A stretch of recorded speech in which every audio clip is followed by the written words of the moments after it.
সম্মানিত দর্শক, আসসালামু আলাইকুম। রিয়ন্তি বীজ ভান্ডারের পক্ষ থেকে সকলকে জানাই আন্তরিক অভিবাদন ও সালাম। আহ, চুয়াডাঙ্গা, মেহেরপুর এবং ঝিনেদা এই ৩ জেলার মাটি অত্যন্ত উর্বর। এখানে সব ধরনের ফসলই উৎপাদন হয়। আজকে যেহেতু রিয়ন্তি বীজ ভান্ডারের পক্ষ থেকে আমরা যে কথাগুলো বলতে চাই সেটা হলো, আপনারা জানেন যে আমাদের চুয়াডাঙ্গাতে বিভিন্ন ধরনের ফসল উৎপাদন হয়। তার ভিতরে বিশেষ করে ফুলকপি অনেক পরিমাণে এখানে কিন্তু উৎপাদন হয়, যার কারণে ফুলকপির বীজটা নিয়ে কিন্তু সাধারণ কৃষকদের ভিতরে বিভিন্ন সময় বিভিন্ন ধরনের প্রশ্ন থাকে। আমরা জানি যে এখানে বাজারে বিভিন্ন স্তরের বীজ এবং বিভিন্ন কোম্পানির বীজ কিন্তু এখানে বাজারজাতকরণ হয়। তো সেই ক্ষেত্রে আমরা এই ফসলের কথা চিন্তা করে এবং ভালো মানের ফুলকপি চাষের জন্য যাতে করে ভালো বীজ সাধারণ কৃষকরা পান, এজন্য রিয়ন্তি বীজ ভান্ডারের একটি ছোট্ট প্রয়াস যে উন্নত মানের বীজ কৃষককে দিয়ে কৃষককে বেশি বেশি ফসল উৎপাদনের মাধ্যমে অর্থনৈতিক যে সচ্ছলতা আনার প্রয়োজন, সেই প্রয়োজনীয়তা অনুভব করেই কিন্তু রিয়ন্তি বীজ ভান্ডার এই দায়িত্বটা পালন করছে। তারই ধারাবাহিকতায় বাংলাদেশের সুনামধন্য বীজ কোম্পানি ফজলু সিডের নিজস্ব উৎপাদন ফুলকি নামের একটি বীজ এবং সামুরাই ৪৫ এই ফুলকপির বীজ বাজারজাত করা হচ্ছে। রিয়ন্তি বীজ ভান্ডার পক্ষ থেকে ফজলু সিডের যে উৎপাদিত যে কপির বীজ, সেই কপির বীজ আমরা বাজারজাতকরণ করার পরে এখন বীজ তৈরি করার ক্ষেত্রে যেনারা কাজ করছেন, যে সমস্ত কৃষক, সেই সমস্ত কৃষকের যেখানে তারা বীজতলা তৈরি করেছেন, আমরা সেখানে রিয়ন্তি বীজ ভান্ডারের পক্ষ থেকে আমরা পরিদর্শন এসেছি।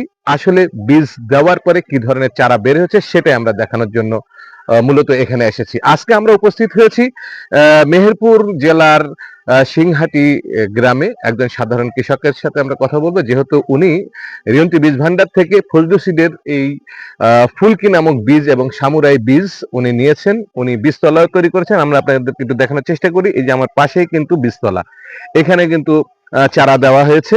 আসলে কি ধরনের বীজ ওখান থেকে ফুটে চারায় রূপান্তরিত হয়েছে সেটাও আমরা আপনাদেরকে দেখানোর চেষ্টা করব।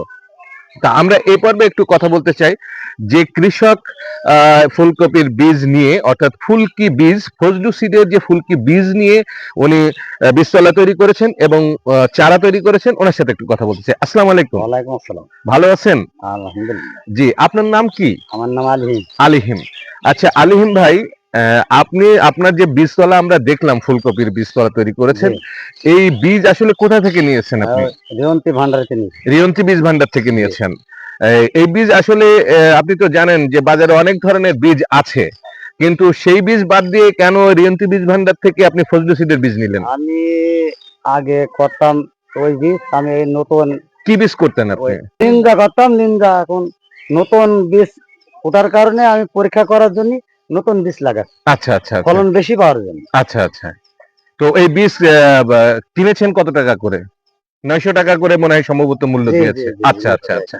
তো 900 টাকা করে বীজ নিয়ে এসে এখন যে বীজ লাগিয়েছেন, এই বীজের চারা কি ভালো বের হয়েছে? আপনার নিন্দার চেয়ে এই চারা বেশি ভালো বের হয়েছে। ভালো বের হয়েছে না? তাহলে কি আপনি আশা করছেন যে এখানে আপনার কাঙ্ক্ষিত ফসল পাবেন? আপনার হলো এই ফসল যদি তার বীজ ভালো হয়, ফোটে ভালো, তার আপনার ফুলও ভালো হয়। ফুলও ভালো হয়। এটা তো আপনাদের দীর্ঘদিনের অভিজ্ঞতা। আপনি কত বছর ধরে ফুলকপি চাষ করছেন? আমি আজকে না হলেও মনে করেন 15 বছর থেকে চাষ করছি। 15 বছর। তো এই 15 বছরের অভিজ্ঞতায় তো আপনি বুঝতে পারছেন যে যে ফুলকপির চারা আপনি তৈরি করেছেন, এটা তো আশা রাখা যায় যে ভালো কিছু দিবে। চারা যখন হলো আপনার গোড়ায় থেকে ভালো হয়, সেই বীজটারই ফলন ভালো হয়। ফলন ভালো হয় না? আচ্ছা, এই ব্যাপারে কি সাধারণ কৃষকদের জন্য কি আপনি কিছু বলবেন? হ্যাঁ, কৃষকদের জন্য বলতে পারি জি, যে তারা যদি এই বীজ রোপণ করে, তাহলে এই বীজ হলো আপনার সস্তায়ও আছে, প্যাকেটও বেশি আছে বীজ। কতগুলা বীজ আছে আপনার? আপনার 2100 পর্যন্ত বীজ আছে। 2100 পর্যন্ত বীজ আছে। আচ্ছা আচ্ছা। আর ও বীজে মারও কম। আচ্ছা, পুরাটাই কলিয়েছে। কলিয়েছে না? জি। আচ্ছা আচ্ছা। এইজন্য আপনি কৃষকদেরকে কি বলবেন? কৃষকদেরকে বলতে চাই, এই বীজটা লাগান, সবাই উন্নত মান হবেন। উন্নত হওয়ার জন্যই কিন্তু এই বীজটা আনা হয়েছে। আচ্ছা আচ্ছা। সবাই লাগান, সবাই লাগান। দর্শক, আমরা সাধারণ কৃষক যিনি আলিহিম ভাই বললেন যে এই বীজে প্যাকেটে নাকি প্রায় 2100 করে হচ্ছে যে বীজ আছে। সেক্ষেত্রে বাজারে প্রচলিত অন্যান্য বীজের প্যাকেটে বীজের সংখ্যা এই 2100 প্যাকেট 2100 চাইতে কিন্তু অনেক কম। অনেক জায়গায় দেখা যায় যে 1400 আছে, 1500 আছে বা 1800 আছে, কিন্তু সেখানে ফজলু সিডের ফুলকি এবং সামুরাই যে ফুলকপি, সেই ফুলকপির বীজে কিন্তু 2100 বীজ পেয়েছেন আমাদের কৃষক আলিম ভাই বললেন। আসলে আমরাও চাই যে বাংলাদেশ যেহেতু কৃষি প্রধান দেশ, কৃষকের অর্থনৈতিক উন্নয়ন মানে দেশের উন্নয়ন। সেক্ষেত্রে রিয়ন্তি বীজ ভান্ডারের মাধ্যমে ফজলু সিডের যে ফুলকপির বীজ ফুলকি এবং সামুরাই, এই বীজ ক্রয় করুন এবং বেশি বেশি করে ফসল উৎপাদন করুন এবং অর্থনৈতিক উন্নয়ন করুন। ধন্যবাদ সকলকে। আসসালামু আলাইকুম।